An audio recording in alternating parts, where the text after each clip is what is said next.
আজকে আয়াতের আলোচনা থেকে আমরা কি শিখলাম? পয়েন্টগুলি দেখেন। আল্লাহ প্রদত্ত সকল শরীয়তের মূলনীতি এক, অর্থাৎ আমাদের দ্বীনের যে মূলনীতি আমরা জানি, তাওহীদ, আল্লাহর একত্ববাদ, মা বাবার প্রতি সদাচরণ, আত্মীয়-স্বজন, এতিম মিসকিনের দেখাশোনা করা, মানুষকে ভালো কথা বলা এবং সৎ কাজে আদেশ, মন্দ কাজে নিষেধ করা, সালাত কায়েম করা, যাকাত দেওয়া, এই মূলনীতিগুলো মুসা আলাইহিস সালামের শরীয়তেও ছিল, ঈসা আলাইহিস সালামের শরীয়তেও, সকল শরীয়তে ছিল।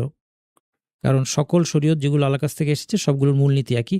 ২ নম্বর হচ্ছে তাওহীদ সবচেয়ে গুরুত্বপূর্ণ। আমরা দেখলাম যে অঙ্গীকার যা কিছু নেওয়া হয়েছে তার মধ্যে প্রথম অঙ্গীকার নেওয়া হয়েছে যে আল্লাহর অধিকার যেটা তাওহীদ, শিরক মুক্তভাবে এক আল্লাহর ইবাদত করা, এই অধিকার রক্ষা করতে হবে। দ্বিতীয়ত মা বাবার প্রতি সদাচরণের গুরুত্ব আমরা দেখলাম। আল্লাহ সুবহানাহু ওয়া তাআলা কোরআনের একাধিক জায়গায় তাওহীদের কথা বলার পরেই মা বাবার প্রতি সদাচরণ করতে বলেছেন, অথবা শিরক থেকে নিষেধ করার পাশাপাশি মা বাবার প্রতি মন্দ আচরণ থেকে বিরত থাকতে বলেছেন। অর্থাৎ আল্লাহর হকের পাশাপাশি যে মানুষের মধ্যে যার হক আল্লাহ আল কোরআনে উল্লেখ করেন তা হচ্ছে মা বাবা। তাহলে তাদের বিরাট অধিকার রয়েছে, এদিকে আমাদেরকে যত্নবান হতে হবে। ইসলামের মূল কথা হলো ইবাদতে ইহসান এবং সৃষ্টির প্রতি ইহসান। এটাও আমরা দেখতে পাই।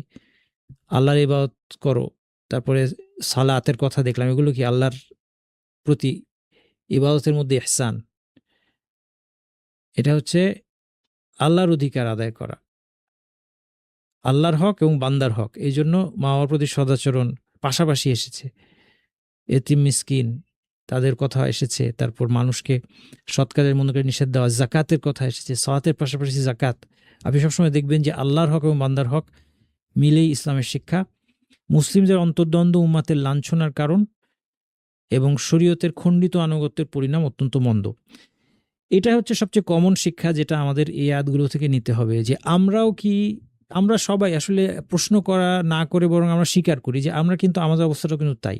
আমরা মুসলিমরা বর্তমানে আমরা আসলে শরীয়তের কতটুকু মানি, যতটুকু আমার অনুকূল হয়, যতটুকু আমার ভালো লাগে, সুবিধা হয়। যখনই আমি দেখতে পাই যে শরীয়তের কোনো আদেশ মানতে গেলে আমার মনে হচ্ছে আমার অসুবিধা, তখনই কিন্তু আমি আর সেটা মানতে চাই না। এই জিনিসটা আমরা নিজের ব্যাপারে সবাই একটু চিন্তা করে দেখি।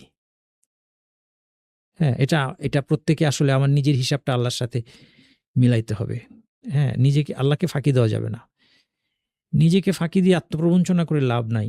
আমি নিজেকে বুঝ দিয়ে লাভ নাই যে না, আমি তো আল্লাহর আদেশ পালন করছি। বাস্তবতা হচ্ছে আমরা যদি দেখি, আমাদের নিজেকে পরীক্ষা করি কোরআন হাদিসের আলোকে, তাহলে আমরা দেখব যে আমরা আসলে কোরআন হাদিসের একটা অংশই মানি, এমন একটা অংশই মানি যে অংশটা আমাদের জন্য সুবিধাজনক। আর যেখানে আমাদের অসুবিধা, এটা আমরা অনেক সময় শুনতেও চাই না। যে আলোচনাগুলো আমাদের বিপক্ষে যাবে, কোরআন হাদিসের যে কথাগুলো বিপক্ষে, অনেক সময় আমরা শুনতেও চাই না। তাহলে আমরা যেন ইহুদিদের মতো কিতাবের এক অংশে বিশ্বাস আর আরেক অংশে অবিশ্বাসের সমন্বয় না করি। আল্লাহ সুবহানাহু ওয়া তাআলা আমাদের সবাইকে বিষয়গুলো বোঝার এবং মেনে চলার তৌফিক দান করুন।